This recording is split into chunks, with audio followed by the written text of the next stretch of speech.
So it's the 26th of April 2022 and this is my Aqua One 620T, which I've just changed the substrate over to a gravel from a sand. And the reason I've done that is that I'm finding that the sand is just very difficult to vacuum without sucking out too much and clamping off, what have you.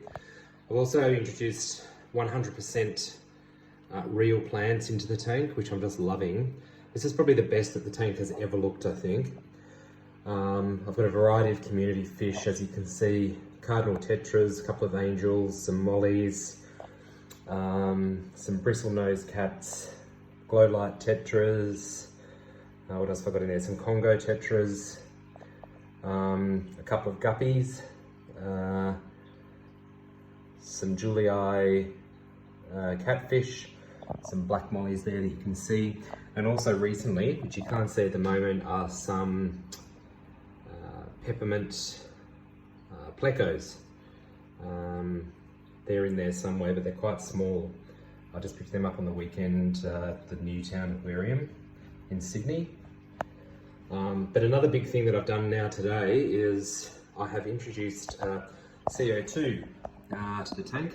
You can see the little diffuser there, just bubbling away very so gently at the back there. So get a fresh shot of it, not easily. But I'm really stoked about that, and this is just a baseline to show you what the tank looks like prior to the benefits and effects of the CO2. Underneath the cabinet, as you can see, I've just put in a sensor light in the bottom of my cabinet. The solenoid there on the CO2 is connected to a Philips Hue smart plug. And I've been reading up, and I understand that the best flow rate to start off a tank of this size, which is 130 litres, is about a bubble a second, which I've tried to manage there. That might be a little bit fast, but I'll be keeping a close eye on that. I've also got the CO2, liquid CO2 monitor in there. And as you can see at the moment, that's a dark blue, which is representative, as you would expect, that the CO2 level is insufficient or non-existent in the water at the moment. Not quite sure how long that'll take to change, but I'm thinking a few hours. And I understand that you run the CO2 an hour before, start an hour before, and finish an hour before the light goes on and off.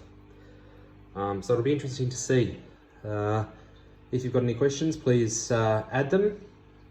I'm not one of these guys yet that wants you to like and subscribe, because this is by far a channel, but more about an informative look at my tank, and I would appreciate any comments that you may or may not have. Thanks.